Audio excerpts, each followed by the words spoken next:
Welcome, dear listener, to Rooster High Radio. I am your host, Zach Armstrong. I'm the founder of Rooster High Productions, which is what Rooster High Radio comes out of. This is where I get to do all my yammering. A lot of people like to focus on interviews in their podcasts, but what I'm going to talk about today is how solo episodes highlight your expertise if you're using a podcast as a content marketing vehicle for your business.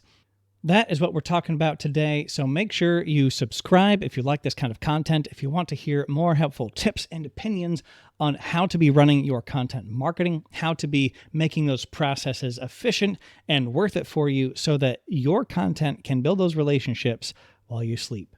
Here's the thing, listener, because you're good at things, I want you to talk about them.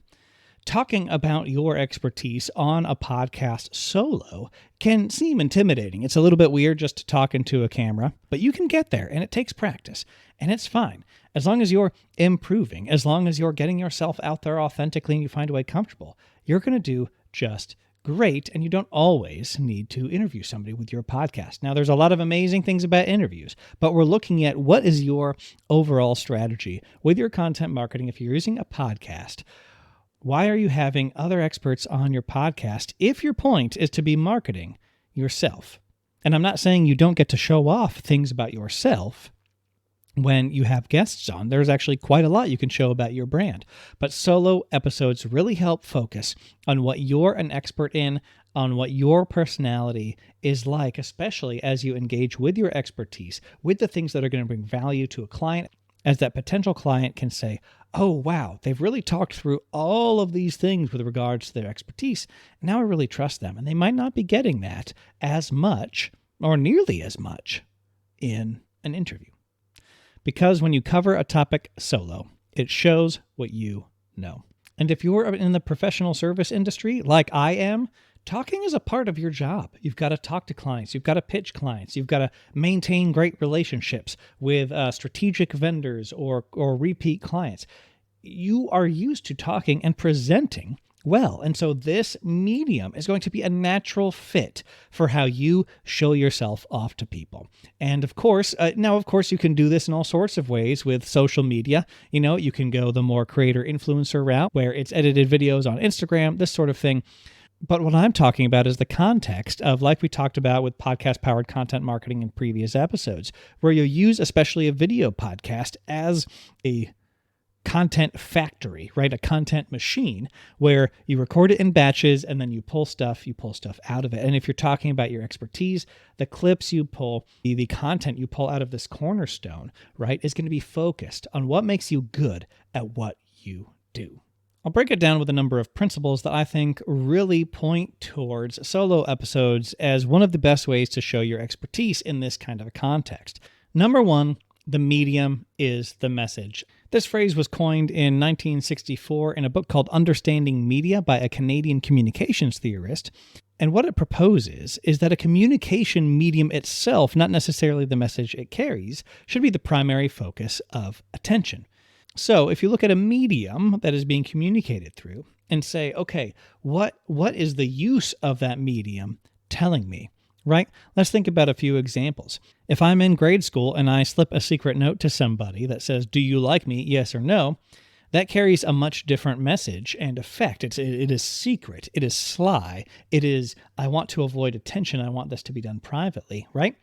But let's take that same message, do you like me, yes or no, and we walk up in the middle of class and we scream it in front of the class and write it on the chalkboard. Do you like me, yes or no? This is a public display that says many different things about this do you like me, yes or no process than a secret note does.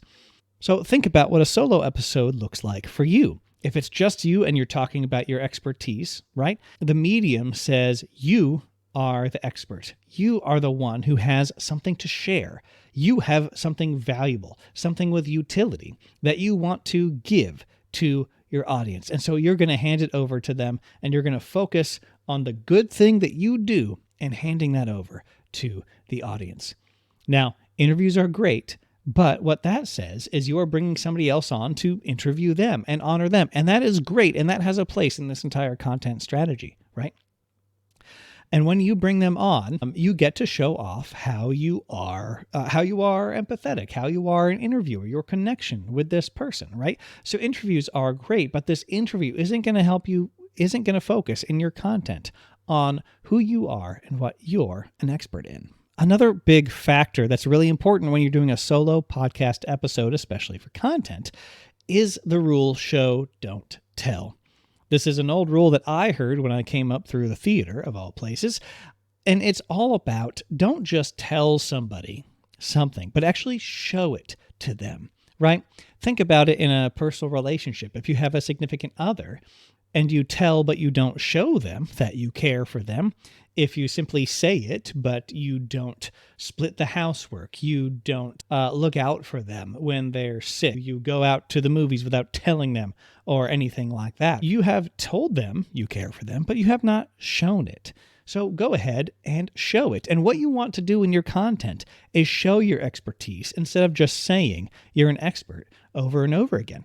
Now, I do think there is a place to say, hey, like, I'm an expert in this. I think that is appropriate to say from time to time. And sometimes you're in a situation where people haven't believed you, and you need to repeat it a few times for them to get it through their thick skulls.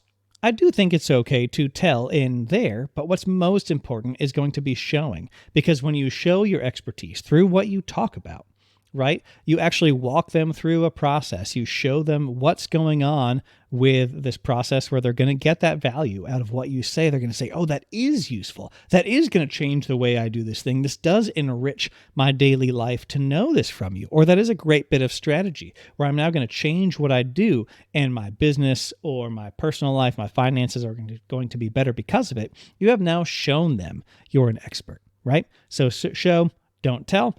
You might need to tell sometimes, but focus on showing more than telling. Another point to make sure your solo episodes are on point to highlight your expertise in a podcast is that you want to be well organized so your audience can follow along.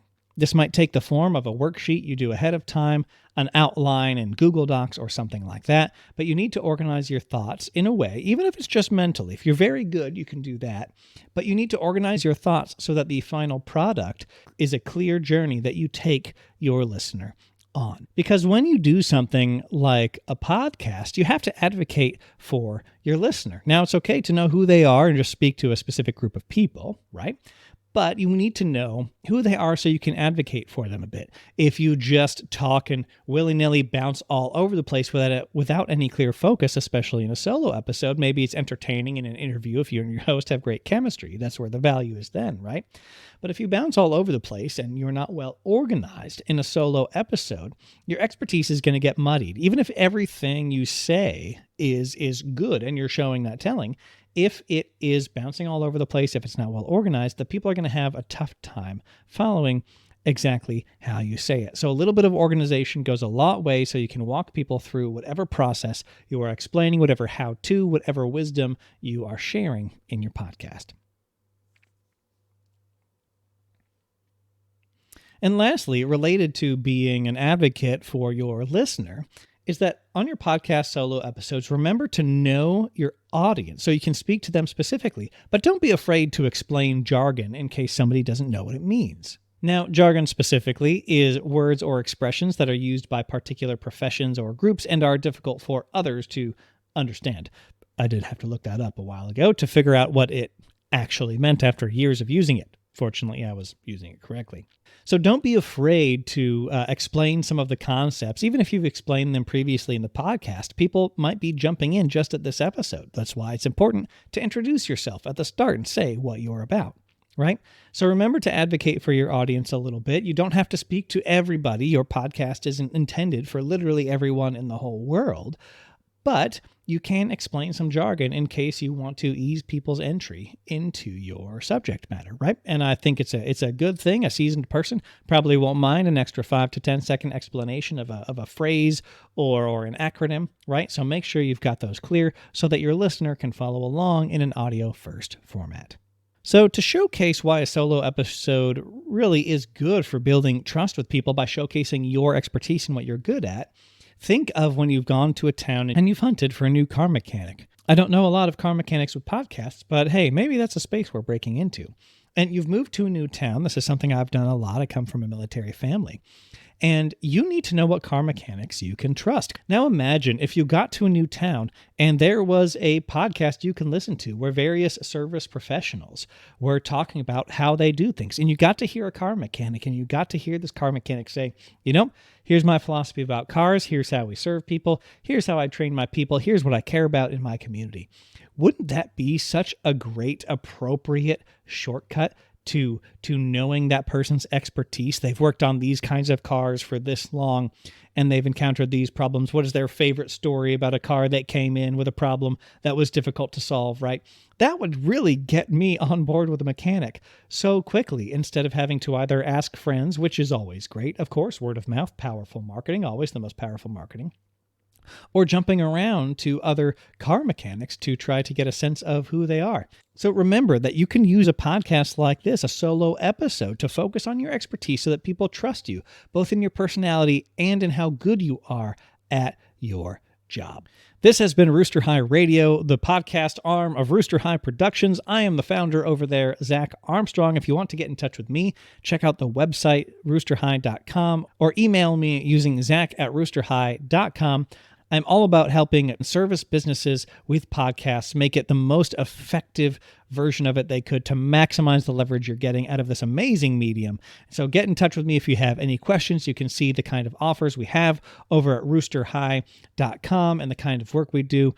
And stay tuned to the podcast here at Rooster High Radio if you want to keep hearing more about how to maximize the leverage you can get out of a podcast, especially for service businesses. See you next time.